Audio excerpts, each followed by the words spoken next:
Yeah.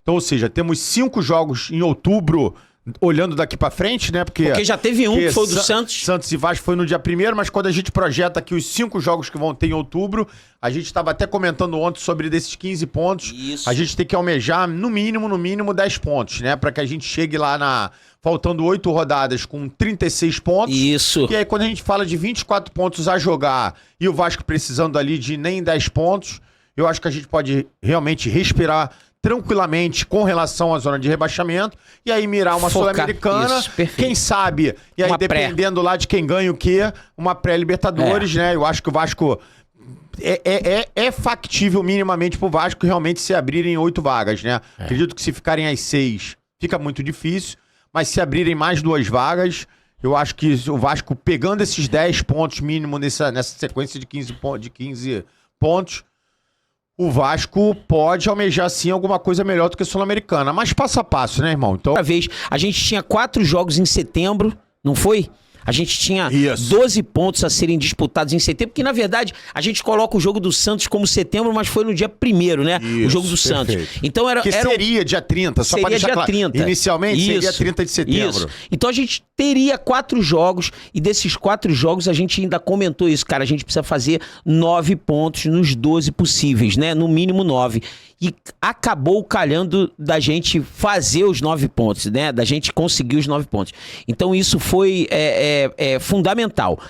Agora, a gente pede aí 10 pontos em 15. Ou seja, tá até um pouco melhor do que estava em setembro a nossa situação.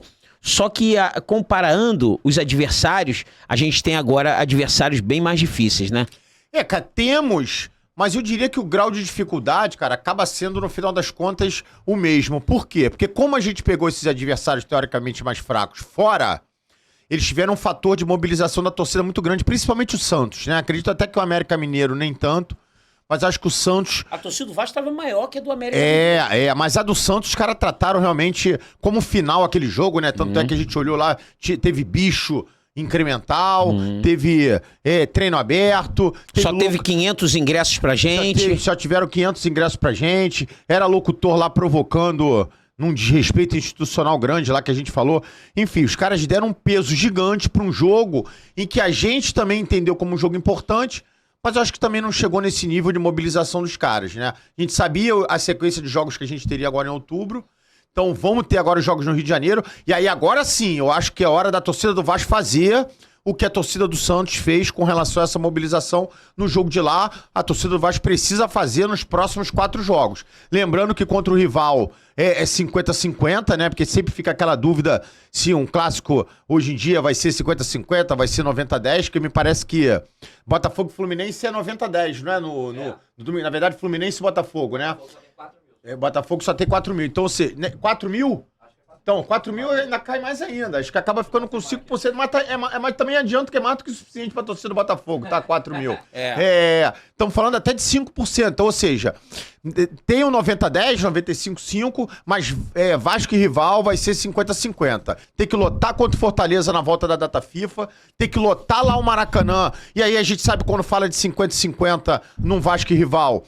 Na verdade, não é 50-50, né? Na verdade, você tem atrás do gol, sim, igual pra cada um, mas a gente sabe que a leste e oeste são áreas mistas e a torcida do Vasco pode se marcar mais presente ainda nesses dois setores. Sim, até porque o Vasco tem interesse, na verdade, muito mais interesse nesse campeonato do que o Flamengo. O Flamengo sabe que não chega ao título, o Flamengo sabe também que a Libertadores, pra eles, é bem viável, é bem possível, né? Até pela classificação que eles estão e pelos adversários mesmo, cara. É aquilo que a gente fala desde o início do campeonato. Por isso que a gente ficou tão revoltado aqui com tudo que o Vasco passou. Porque o nível é muito ruim.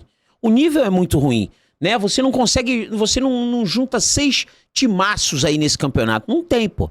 Então, quer dizer, tu vê que se a gente tivesse feito o nosso trabalho de casa como deveria... A gente, que eu digo, essa bosta dessa 777 aí, tivesse feito o mínimo do trabalho de casa, com o dinheiro que, entre aspas, teve para trabalhar, o Vasco estaria porra, muito melhor, né? Você vê Vide Bragantino, Bragantino, né? isso que eu ia falar agora, tirou a palavra da minha boca. O Bragantino em segundo lugar no campeonato. O que é o time do Bragantino? Fala pra mim, o que é o time do Bragantino, diretor? Fala sério, brother. Entendeu? Então, cara, quanto mais a gente vê o campeonato avançar, mais a gente fica com raiva da 777. E é o que a gente tava discutindo ontem, inclusive na nossa live, falando de outras coisas. Ainda tem torcedor do Vasco fazendo comparação, né? E utilizando o crescimento natural do Vasco em relação a jogadores, né? Que óbvio que houve um crescimento. Você pegar o Vasco de 2020, o Vasco de 2021 e o Vasco de 2022, é lógico que o Vasco de 2023 é um time melhor. Mas o Vasco foi vendido, porra!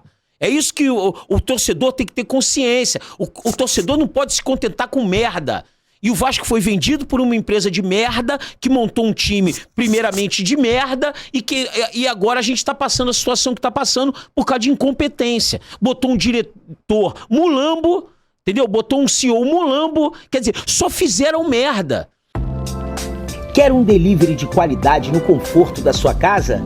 Liga pra gente, 988-128-435. Temos os melhores produtos e um atendimento de excelência. Seu evento vai ser um sucesso.